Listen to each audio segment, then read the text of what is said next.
वास्तविकता ये है, यहाँ का जो मूल निवासी है वह आज अनाथ हो चुका है।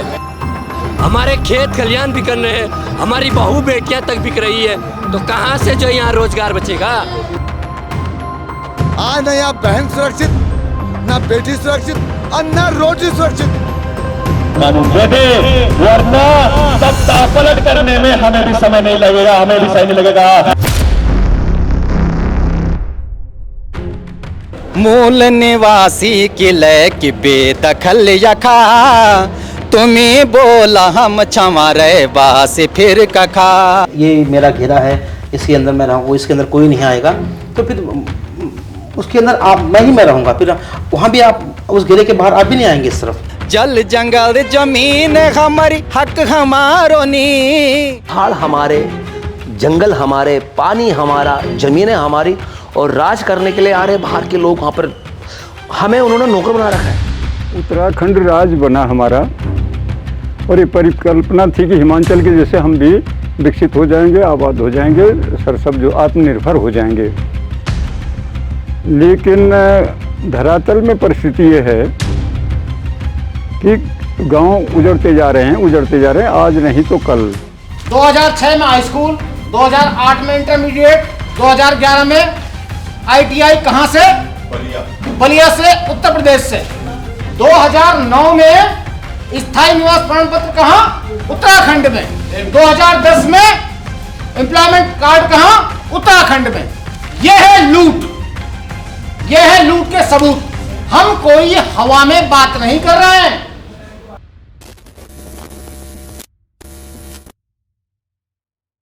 मेरा नाम मोहित डिमरी है। मैं मूल निवास भू कानून समन्वय संघर्ष समिति का संयोजक के रूप में काम कर रहा हूँ। जो हमारी जमीनों पे कब्जा कर रहे हैं, जो हमारे हर तरह के रिसोर्सेज को अपने नाम कर रहे हैं, तो इनका ये धंधा बंद हो जाएगा मूल निवास लागू होता है तो। मेरा नाम मोहन सिंह रावत है, पौड़ी गढ़वाल का मैं रहने वाला हूँ। जिस राज्य को आज हम लूटते, बिकते, छलते हुए देख रहे हैं, उस राज्य के लिए मेरे साथियों ने अपनी शहादत दी बहुत छोटी छोटी उम्र में। मेरा नाम लुशन टोडरिया है। देखिए, मेरा तो बचपन जो बीता वो न्यू टेरी में बीता। मैं मेरे फादर ने जब उन्होंने देखा कि जर्नलिज्म से भी बदल नहीं पा रहा है उत्तराखंड, तो उन्होंने 4 जनवरी 2013 को उन्होंने एक बंद का आह्वान किया 10 जनवरी के लिए। तो पहली बार मेरे कानों में मूल निवास वर्ड आया है। बोल पहाड़ी हल्ला बोल, अरे बोल पहाड़ी हल्ला। मेरा नाम जय सिंह रावत है, मैं पत्रकार हूँ और मैंने कुछ किताबें भी लिखी हैं। मैं मूल रूप से चमोली गढ़वाल का रहने वाला हूँ। दरअसल मूल निवास के पीछे एक उत्तराखंड के जो खासकर पहाड़ के लोगों की एक सांस्कृतिक पहचान का ही सवाल है। देखिए, मूल निवास की जो व्यवस्था है वो पूरे देश भर में 1950 से लागू है।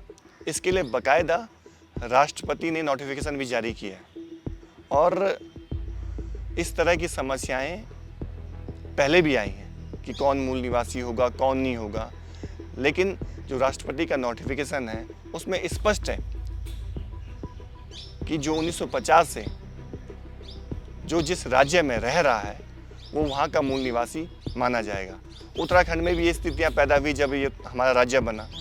तो जब 2000 में राज्य बना तो यहाँ पर स्थायी निवास की जो कट ऑफ डेट है वो 1985 कर दी जाती है, और मूल निवास की जो व्यवस्था है वो 1950 के तहत यहाँ पे मूल निवास की व्यवस्था लागू रहती है। इसके बाद इस फैसले के खिलाफ कुछ लोग हाई कोर्ट में गए, और हाई कोर्ट ने 2010 में फिर दोबारा यही फैसला दिया कि पूरे देश भर में मूल निवास की व्यवस्था 1950 है, और ये व्यवस्था उत्तराखंड में भी लागू रहेगी। जो सुगोली की संधि हुई थी वो वो तो नेपाल दरबार ने उसको रेटिफाई किया, लागू हो गई।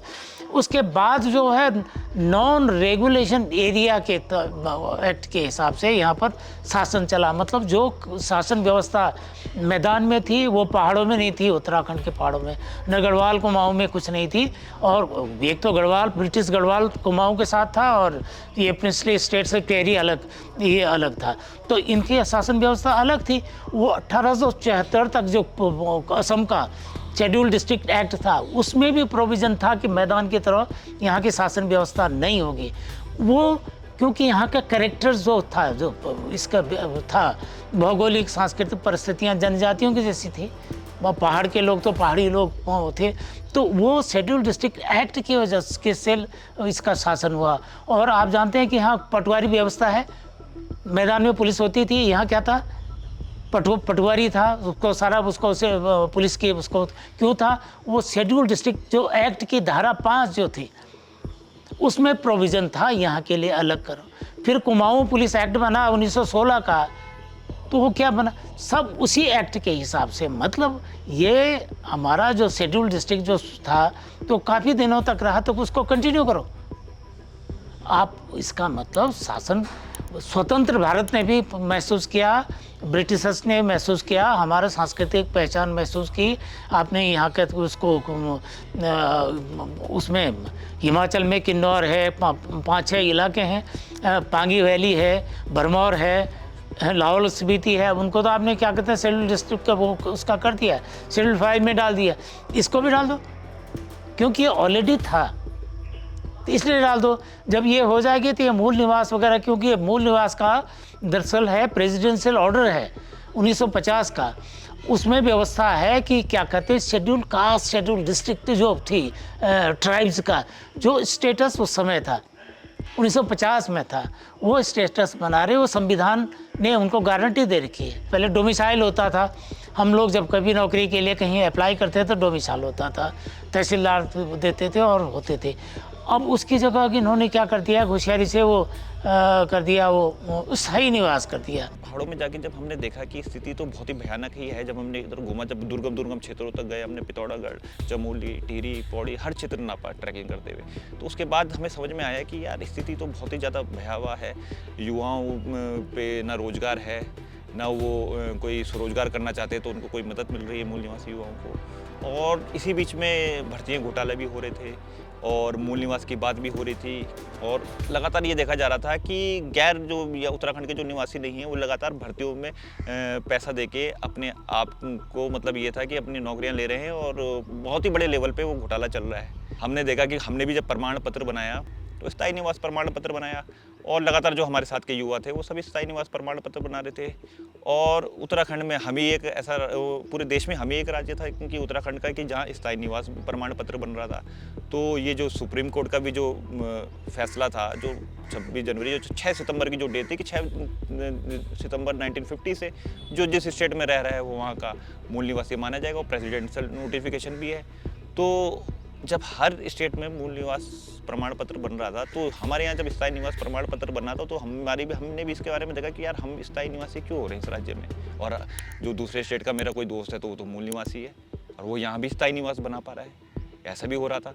तो धीरे धीरे करके हमें भी समझ में आया कि यार तो ये खेल क्या चल रहा है इसके पीछे।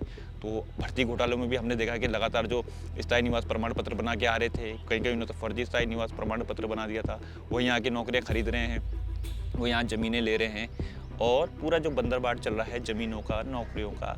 उसके बाद तो हमें ये समझ में आ गया कि इस राज्य की जो स्थिति है बिल्कुल आईसीयू में है।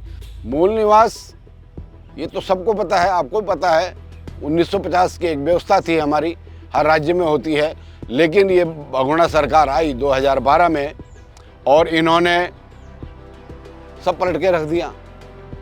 जो सिंगल बेंच का फैसला आया तो सरकार को तो जाना चाहिए था ना, सरकार को ये कहना चाहिए था कि भैया हमें स्थायी निवास नहीं चाहिए, हम तो मूल निवासी हैं। लेकिन वो नहीं हुआ, और इससे ये खतरा हुआ कि जो राजस्थान में फायदा ले रहा था, मैं कई ऐसे अधिकारियों के नाम जानता हूं जो यूपी के भी हैं और यहाँ के भी हैं, वो यहाँ वहाँ भी कंपटीशन फाइट कर रहे हैं, यहाँ भी कर रहे हैं, और यहाँ कई तो अधिकारी बन के बैठे हैं। और जो यहाँ का है ही नहीं, जिसको दर्द ही नहीं है इस धरती का, जिसको पता ही नहीं है राज्य कैसे बना, जिसको पता ही नहीं है संघर्ष, शहीद, शहादतें, वो तो लूटेगा इस प्रदेश को, उसको मतलब ही नहीं है। सरकार ने एक व्यवस्था कर रखी है कि अलग अलग स्टेट में अलग अलग व्यवस्थाएं हैं। किसी स्टेट में 10 साल की व्यवस्था है, किसी स्टेट में 20 साल की, किसी स्टेट में 25 साल की। ये व्यवस्था इस आधार पर है कि किसी व्यक्ति को किसी भी स्टेट में अगर 15 साल हो जाते हैं तो सरकार उसके लिए स्थायी निवास की व्यवस्था करती है। लेकिन ये जरूरी नहीं है कि उसको उस स्टेट की रिसोर्सेज दिए जाए, नौकरियों में उसको आरक्षण दिया जाए। ये सबसे बड़ा सवाल यहीं पर उठता है कि जो लोग, माना मैं उत्तराखंड का मूल निवासी हूँ, 1950 से उत्तराखंड की जमीन पे हमारे पूर्वज रह रहे हैं, तो मैं यहाँ का मूल निवासी हो गया। तो जो नौकरियों में आरक्षण की बात होगी, जो व्यवस्थाएं होंगी, उस पर पहला अधिकार 1950 के आधार पे मुझे मिलना चाहिए था। लेकिन हो क्या रहा है, जो लोग 15 साल पहले आ गए हैं वो अपना स्थायी निवास प्रमाण पत्र बना रहे हैं, लेकिन वो नौकरियों में आरक्षण का लाभ वो लोग भी ले रहे हैं, जबकि अपने राज्य में वो मूल निवासी है। ये एक तरह से संविधान में जो व्यवस्था की गई है उसके भी खिलाफ है, ये अपराध है। आप दो जगह से अपने आरक्षण का लाभ नहीं ले सकते हैं नौकरियों में। लेकिन कई लोग ऐसे हैं जिन्होंने ऐसे लाभ लिए हैं, लगातार लाभ ले रहे हैं नौकरियों में। तो सवाल इस बात को लेकर है। अलग अलग स्टेट ने अपने अपनी राज्यों में व्यवस्थाएं तो की हैं स्थायी निवास की देने की, ताकि उनको रहने के लिए एक प्रमाण पत्र मिल सके। इस स्टेट में इसको इतने साल हो गए हैं, ताकि अन्य सुविधाएं राज्य की सुविधाएं उन्हें मिल सकें। लेकिन हमारा ये मानना है कि 1950 की जो संवैधानिक व्यवस्था है वो लागू होनी चाहिए और पहला अधिकार मूल निवासियों को ही मिलनी चाहिए। स्थायी निवास वाली बात भी है कि स्थायी निवास नए युवाओं को पता ना चले, उनको लगे कि मैं इस राज्य का स्थायी निवासी हूँ। जो मूल निवासी वर्ड है, क्योंकि मूल निवासी वर्ड सरकार के लिए बड़ा डेंजर वर्ड है। जो पहाड़ विरोधी सरकार हैं, वो हिमालय जो विरोधी सरकार है, उनके लिए मूल निवास का वर्ड बड़ा, उनको बड़ा मूल निवास के शब्द से बड़ा डर लगता है। उनको लगता है कि कहीं ये मूल निवास के मुद्दे पे एक ना हो जाए, कहीं सारे मूल निवासी अपने अधिकारों के लिए एक ना हो जाए, कहीं मूल निवासी अपनी जो स्वास्थ्य के अधिकार है, शिक्षा का अधिकार है, जो उनके अधिकार हैं, उसके लिए एक ना हो जाए। इसलिए वो स्थायी निवास का जो उन्होंने जाल बना रखा है, चाहे वो भाजपा हो कांग्रेस हो, दोनों तो सम्मिलित रही हैं उन चीज़ों में। तो उनको इसी चीज़ का डर है कि इस मूल निवास के जो मुद्दा है, जो मूल निवास वर्ल्ड है, वो उनको उससे डरते हैं। और इसीलिए डरते हैं कि उनको पता है कि अगर हम मूल निवास अगर प्रमाण पत्र हमने बनाने शुरू कर दिए तो मूल निवास के अधिकारों की भी बात होने लग जाएगी इस प्रदेश में। देखिए, स्थायी का मतलब कोई भी आके यहाँ बस गया, कोई कहीं भी था आके यहाँ बस गया। और मूल निवास ये था जिनके बाप दादा, मूल का मतलब मेरा मूल यही है, मेरे दादा, मेरे दादा के दादा, मेरे फोर फादर सारे जो है ना उत्तराखंड में थे।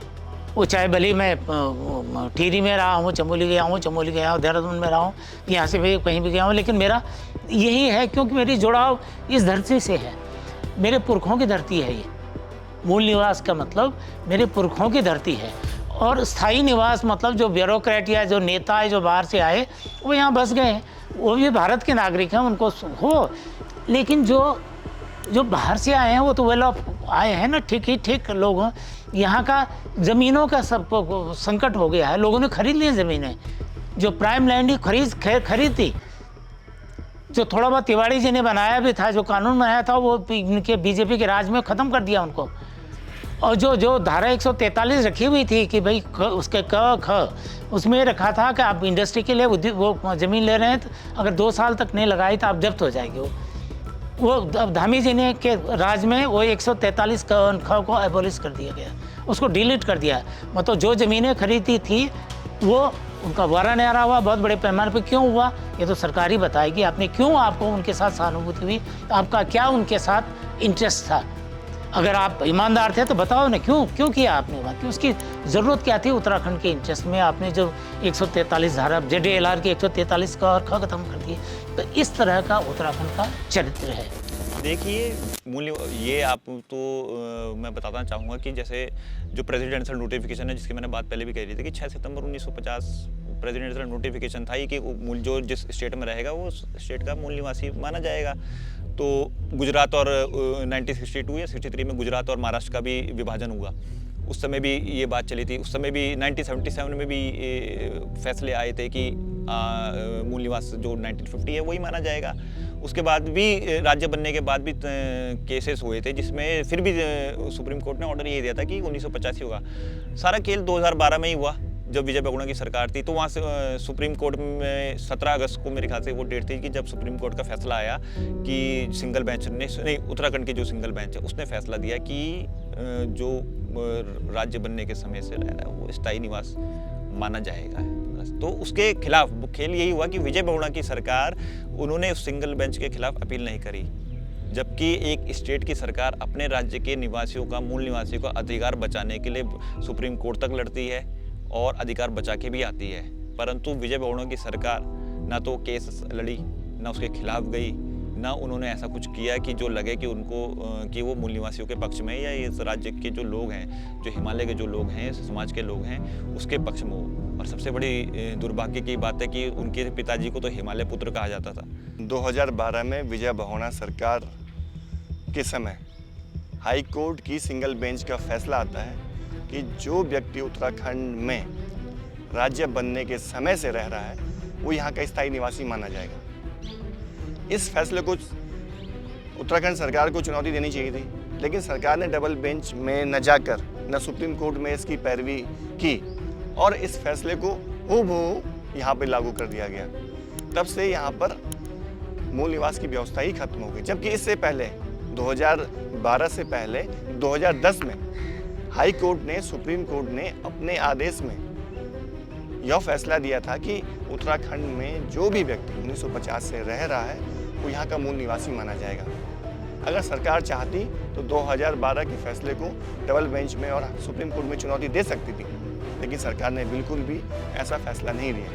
तो यहाँ से ये समस्या उत्पन्न हुई है, क्योंकि विजय बहुगुणा जी को सितारगंज से चुनाव लड़ना था, वहाँ पर उनको जो बंगाली वोटर्स हैं उनको साधना था, इसलिए उन्होंने ये व्यवस्था खत्म की और तब से यहाँ के लोगों को मूल निवास प्रमाण पत्र मिलने बंद हो गए और स्थायी मूल निवास की स्थायी प्रमाण पत्र की व्यवस्था तब से चली आ रही है।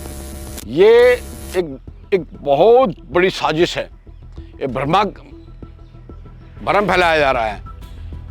जो रुड़की का जो व्यक्ति है, यदि उस पर मूल निवास है, हरिद्वार का जो व्यक्ति है यदि वो मूल निवास है उसके पास में, तो वो तो यहाँ फाइट कर सकता है। लेकिन समझना होगा एक साजिश है, ये भ्रमक प्रचार किया जा रहा है कि ये पहाड़ियों की लड़ाई है, जबकि जो हरिद्वार में रहने वाला उधम सिंह नगर में जो मूल निवासी है,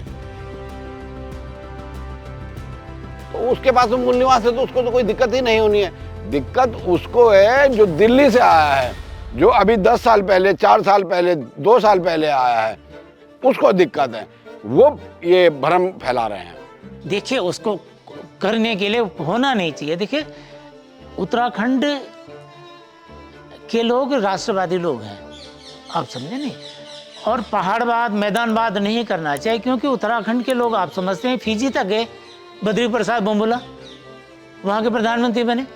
दिल्ली में 30-35 लाख, कितने, कम से कम 30 लाख लोग उत्तराखंड के हैं। किस शहर में नहीं है? बम्बई में है, अब चंडीगढ़ में है, कहाँ नहीं है? उत्तराखंड के लोग बाहर भी तो जा रहे हैं, वहाँ जाके बस गए, वेल ऑफ हैं, बड़े बड़े लोग हैं। ये जनरल बिपिन रावत के पिताजी तो कहाँ, नोएडा में बसे हुए हैं। कहीं कहीं गुमराह करने के लिए ये किया जा रहा है कि पहाड़ वर्सेस मैदान, जबकि ऐसा नहीं है।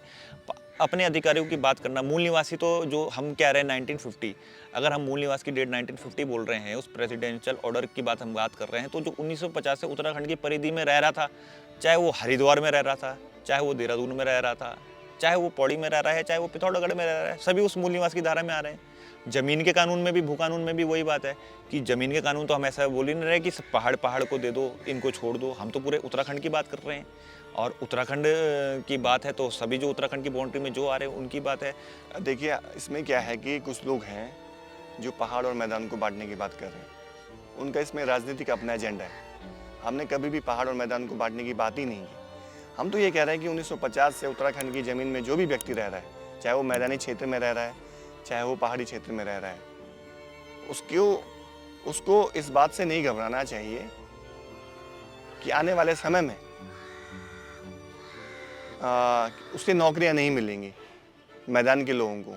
इस बात से नहीं घबराना चाहिए कि हम लोग पहाड़ मैदान को लेकर आपस में बांटने की बात कर रहे हैं, क्योंकि हमारा कहीं भी स्टेटमेंट इस तरह से आज तक नहीं आया कि हमने कभी भी पहाड़ मैदान की बात की हो या खाई पैदा करने की बात की हो, हमारा तो ये कहना है कि उत्तराखंड की ज़मीन में, चाहे वो पहाड़ में रह रहा हो चाहे मैदान में रह रहा हो, वो यहाँ का जो भी व्यक्ति मूल निवासी है, वो चाहे किसी भी जाति का हो, किसी भी धर्म का हो, वो सब मूल निवास 1950 के अगर दायरे में आ रहे हैं तो उन्हें इसका लाभ मिलेगा। बिल्कुल होगी। मूल निवास से तो ये है ना कि इनको जो मूल निवास से पहले तो देखे लड़के कर रहे हैं, क्योंकि उनका फ्रस्ट्रेशन है उनके अंदर। कभी मूल निवास की बात करेंगे, अभी वो करें, क्योंकि उनको चाहिए, कोई रोजगार कहाँ से आएगा। तो मूल निवास से पहले बेहतर ये होता है कि धारा जो आर्टिकल 16 है समान अवसर वाला, नौकरियों में समान अवसर, उसमें तो उसके 3 में सब सेक्शन 3 में 4 राज्यों के लिए छूट दी गई है। मतलब भारत का कोई भी नागरिक कहीं भी जाके रोजगार पा सकता है, ये थी। लेकिन उसमें धारा 3 में उसको जोड़ी गई है, उसमें है कि हिमाचल प्रदेश और 3-4 राज्य स्टेट और है। उन्होंने कहा कि आप अपने यहाँ किस कहते हैं तो ये क्या कहते हैं कैटेगरी 3 क्लास 3 की जो पोस्ट हैं उनको रिजर्व कर सकते हैं अपने नागरिकों के लिए। ये व्यवस्था भी अगर ये करते, ये भी नहीं करेंगे भाई। जो आज जो है आपने देखा होगा, जब से स्थायी निवास की जो प्रक्रिया शुरू की गई है, जो कंपटीशन हमारे बच्चों में 30,000 रुपये था, 20,000 रुपये था, आज 2 लाख बच्चे भर रहे हैं। अच्छा, दिक्कत यह है कि हमारा जो बच्चा है वो तो पहाड़ का पढ़ने वाला बच्चा है। हमारी पढ़ाई में और यूपी, दिल्ली के, चंडीगढ़ के लोग जो यहाँ आ रहे हैं, हमारा बच्चा कहीं ठहरता ही नहीं है उसके सामने। तो ये गलत है, बहुत ज़्यादा गलत है। ये सब किस लिए हुआ, क्यों हुआ? जब तक मूल निवास था ये नहीं था, तब तक स्थायी निवास जब से हुआ ये उसी की वजह से हो रहा है। ये मान के चलिए कि जो लोग 1950 से पहले उत्तराखंड में रह रहे हैं और जो लोग 15 साल पहले उत्तराखंड में आ गए हैं और उन्होंने अपना स्थायी निवास प्रमाण पत्र बना दिया है, और जो यहाँ के मूल निवासी हैं, और जो मूल निवासी हैं उनको भी स्थायी निवास प्रमाण पत्र मिल रहा है, और जो 15 साल पहले उत्तराखंड में आए हैं उनको भी स्थायी निवास प्रमाण पत्र मिल रहा है। हालांकि कई ऐसे लोग भी हैं जिनको 2-3 साल उत्तराखंड में आए हुए हो गए और उन्होंने फर्जी स्थायी निवास प्रमाण पत्र भी बनाए हैं। इस तरह के भी बहुत सारे लोग हैं। लेकिन हम यही तो कह रहे हैं, अगर मेडिकल कॉलेज में दाखिले लेने हो, इंजीनियरिंग की कॉलेज में दाखिले लेने हो, या सरकारी योजनाओं का लाभ लेना हो, या नौकरियां करनी हो, या जमीन लेने हो, तो इसके लिए एक स्थायी या मूल निवास प्रमाण पत्र की आवश्यकता होती है। तो हम ये कह रहे हैं कि जब 15 साल पहले जो लोग आ गए हैं उनको इसी तरह की सारी सुविधाएं मिल रही हैं जो मूल निवासियों को भी मिल रही हैं, तो इनमें और हम में अंतर कुछ भी नहीं रह गया है। इस तरह की व्यवस्थाएं बाकी राज्यों में नहीं। आप देख लीजिए, आप महाराष्ट्र में चले जाइए, वहाँ अधिकतर रिजर्वेशन वहाँ के युवाओं को मिल रहा है, वहाँ के लोगों को रोजगार नहीं मिल रहा है। कर्नाटक में अभी सरकार ने एक बड़ा फैसला लिया है, आप वहाँ देख लीजिए कि 100% जो ग्रुप सी ग्रुप डी की नौकरियाँ होंगी प्राइवेट सेक्टर में, वो सारी की सारी वहाँ पे लोकल लोगों को मिलेंगी। मैंने आपको आंध्र प्रदेश के बारे में बताया, त्रिपुरा, हिमाचल प्रदेश हमारे बगल के स्टेट है, यहाँ समूह गौ की सारी नौकरियों में वहाँ के मूल निवासियों को, जो वहाँ के स्थानीय लोग हैं, उनको प्राथमिकता मिल रही है। और भी स्टेट इस तरह से प्रावधान कर रहे हैं कि वहाँ के लोगों को हर तरह से प्राथमिकता दी जाए। लेकिन उत्तराखंड एकमात्र ऐसा हिमालयी राज्य है जहाँ पर न तो हमारे हाथ में नौकरियाँ रह गई है, न हमारे हाथ में हमारी ज़मीनें रह गई हैं। यहाँ तक कि जो ठेकेदार भी हैं वो भी सारे बाहर से आ रहे हैं, ठेकेदारी करने के लिए भी बाहर से आ रहे हैं। तो एक तरह से हर तरह के रिसोर्सेस हमारे हाथ से खिसकते जा रहे हैं, और हमारे हाथ में आने वाले समय में जो कुछ थोड़ा बहुत बचा भी है वो भी नहीं रह पाएगा। ये बड़ा संकट है।